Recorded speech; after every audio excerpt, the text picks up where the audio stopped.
Afrique du Sud, état d'urgence étendu au Cap. Pour la première fois, les Blancs manifestent pour soutenir le gouvernement. Parachutage difficile au Parti Socialiste. Dans la Manche, Olivier Stirn se retrouve bien isolé. Le tunnel sous la Manche, de nouveau d'actualité. Des experts français et britanniques vont choisir entre deux projets. Un nouveau talent pour le Festival de Jazz de Paris, Elisabeth Caumont, une Française. Mesdames, Messieurs, bonsoir. Je commence par une nouvelle de dernière minute qui nous apprend à l'instant que le parquet de Syracuse, en Sicile, vient de délivrer un mandat d'arrêt contre le dirigeant palestinien Abou Abbas. Cela concerne bien sûr l'affaire du détournement du paquebot italien, l'Achille Lauro. Vous vous souvenez que Abou Abbas était en Italie, que les autorités italiennes l'avaient laissé partir à destination de la Yougoslavie, malgré un mandat d'arrêt lancé par les États-Unis, mandat d'arrêt international. Cela tendrait donc à prouver que la justice italienne aboutit aux mêmes conclusions que les Américains quant à la responsabilité du leader palestinien dans l'affaire, dans l'opération de détournement de ce paquebot. En Afrique du Sud, les troubles continuent dans la ville et la province du Cap, mais dans le même temps et pour la première fois, une manifestation a réuni des Blancs dans la capitale Pretoria. Plus d'1 millier d'immigrants blancs ont clamé leur soutien au gouvernement sud-africain et leur colère aussi contre les sanctions économiques décidées par plusieurs pays occidentaux. Memona Afedje-Interman. Heureux de vivre et de travailler en Afrique du Sud, et ils disent merci au président Peter Botha. Une bannière italienne, n'oubliez pas l'Éthiopie et l'Angola, voulez-vous le même sort pour l'Afrique du Sud?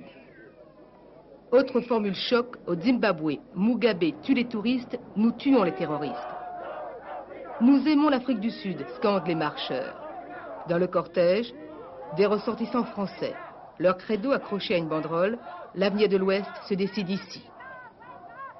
Ils veulent remettre une pétition de soutien à l'Afrique du Sud, personne ne les accueillera à l'ambassade de France. Les Italiens, eux, réussissent à remettre un texte à leur ambassade. Pas de sanctions clament les ressortissants britanniques. Pour tous, les intérêts occidentaux en Afrique du Sud et les réserves de minerais stratégiques de ce pays sont essentielles pour l'Occident.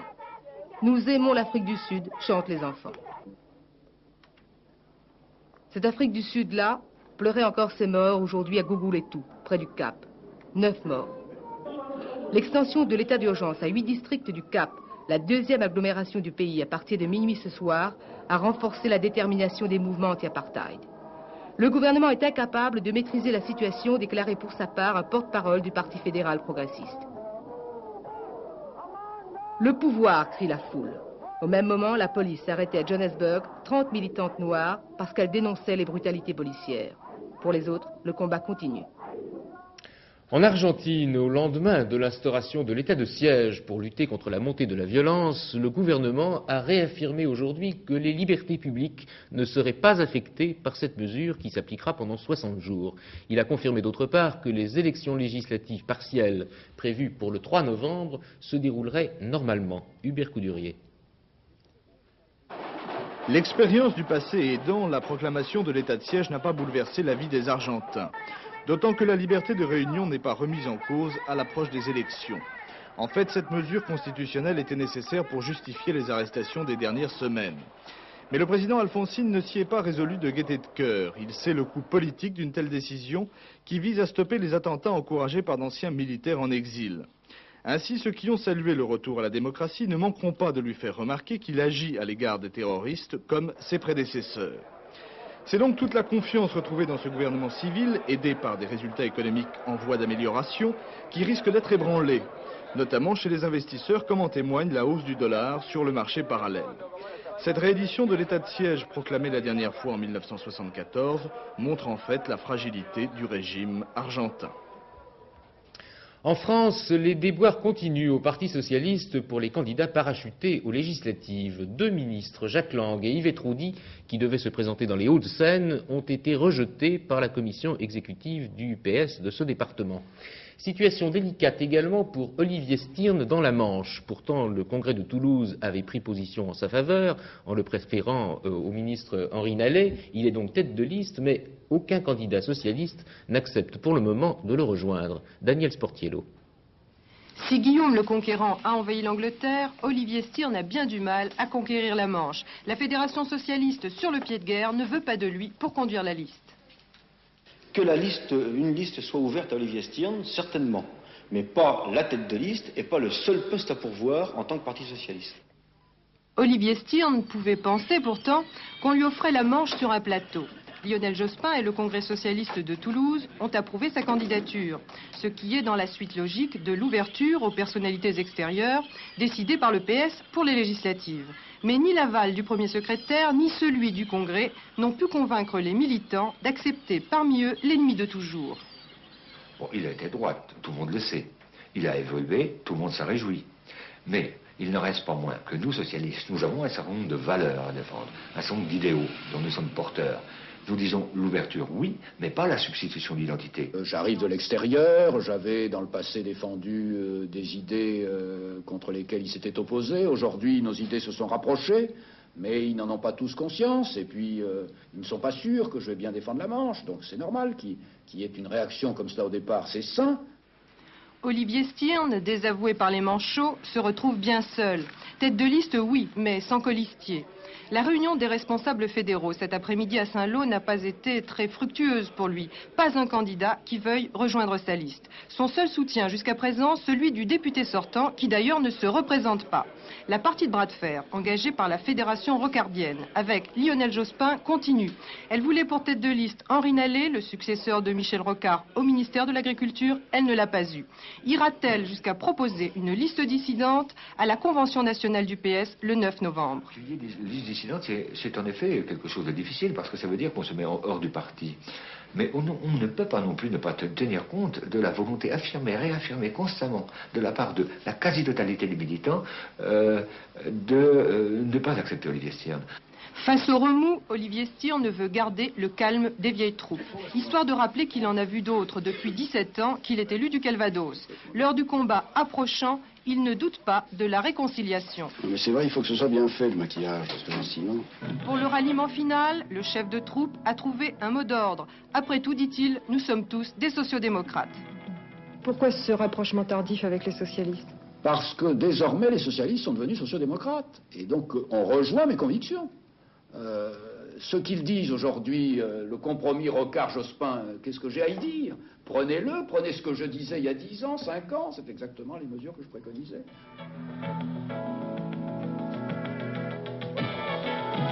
Olivier Stirn, en bon sportif, n'a pas l'intention, en tout cas, de faire le plongeon dans la Manche.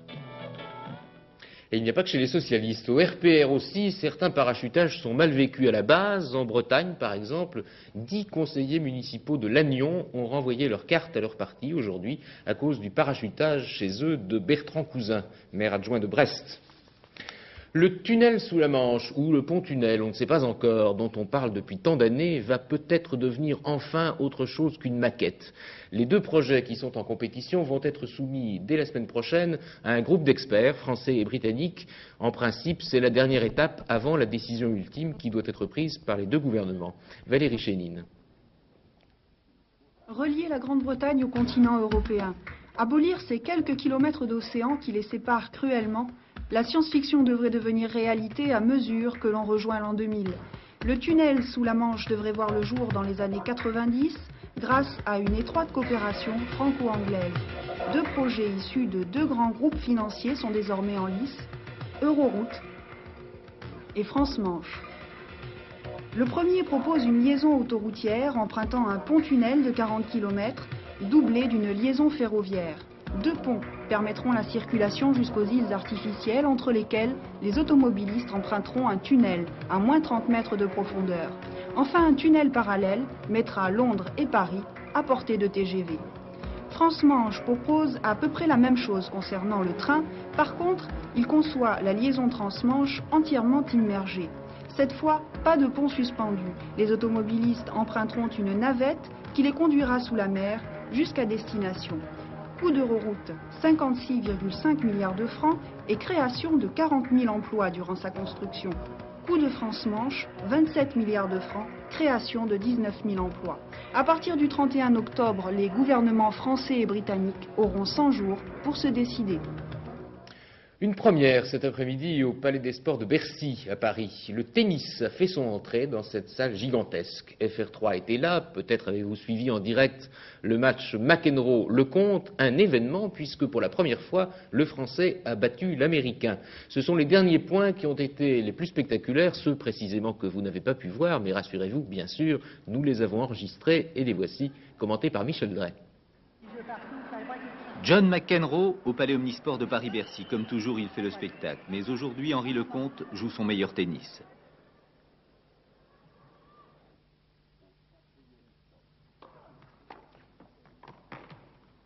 Superbe ce retour le long de la ligne. Il passe aussi ses premières balles de service.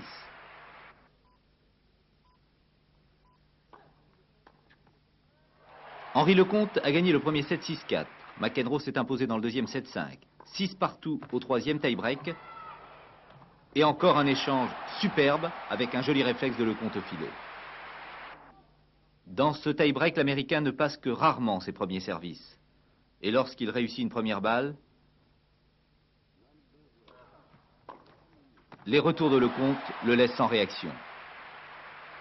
Les deux hommes ont changé de côté, car Lecomte mène 6-0. Sur cet échange, le numéro 2 français pensait avoir gagné, mais non, le retour de McEnroe est sur la ligne. Nouvelle balle de match.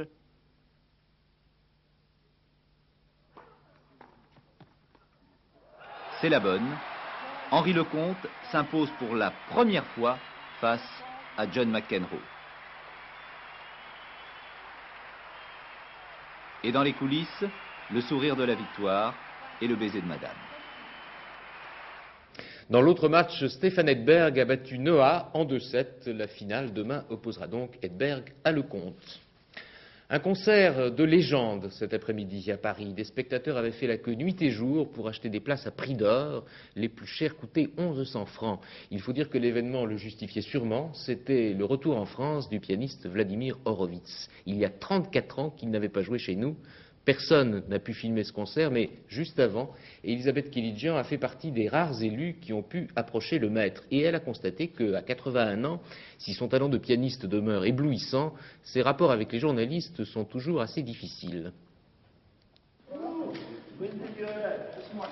Entre Vladimir Horowitz et le public français, 34 ans de rupture.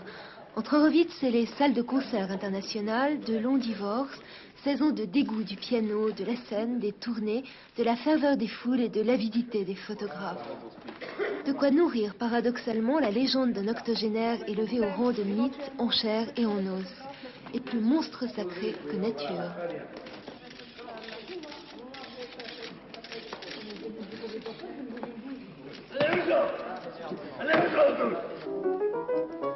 D'où vient qu'on ait envie de lui dire pardon et merci, même quand il joue un peu pour la galerie et pas en état de grâce.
donnera un deuxième concert samedi prochain et ce sera sans doute le dernier avant longtemps. Et puis le Festival de Jazz de Paris commence demain. On y entendra bien sûr beaucoup d'Américains célèbres comme Memphis Slim, Sarah Vaughan ou Dave Brubeck. Mais Jean-Louis Magalon, notre spécialiste en la matière, leur a préféré un quartet français, celui d'Elisabeth Caumont. C'est une jeune femme de 27 ans révélée au dernier festival de Nice. Elle est en train d'enregistrer son premier album. Il est allé la voir dans le studio où elle le prépare. Ok, la balance est bonne pour toi, on peut y aller? Ok, j'envoie. 1, 2, 1, 2, 3, 4. Je suis arrivée à Paris à peu près une dizaine d'années. J'ai pas tout de suite chanté. Je crois que chanteuse, je l'étais un peu par nature depuis mon enfance. On m'a dit fais du funk, ça balance, ça balance, ça toutes les chances. Pourquoi j'ai choisi le jazz? Eh bien, parce que c'est la musique que j'aime et au niveau du rythme et de la richesse de ce qu'on peut y trouver, j'ai trouvé rien d'autre qui puisse me satisfaire. Tu seras le king du funk du bec. Tu seras le king du funk du bec. Ces chanteuses de jazz qu'on connaît, elles sont américaines, elles sont noires. Elles ont une histoire, enfin, il y a un passé, des racines qui sont quand même très différentes des miennes.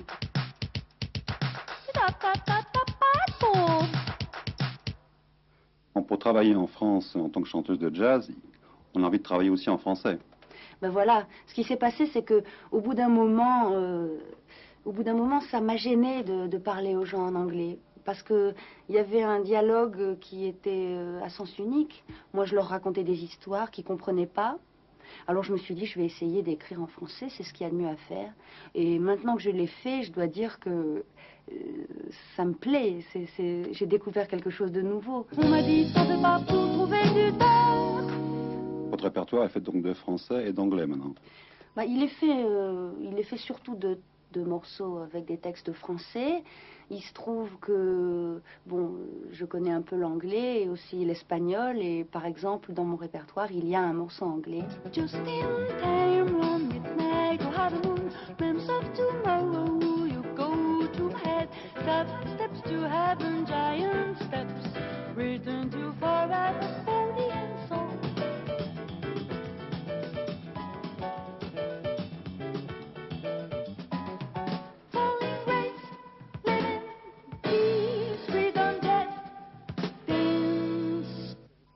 Elisabeth Caumont.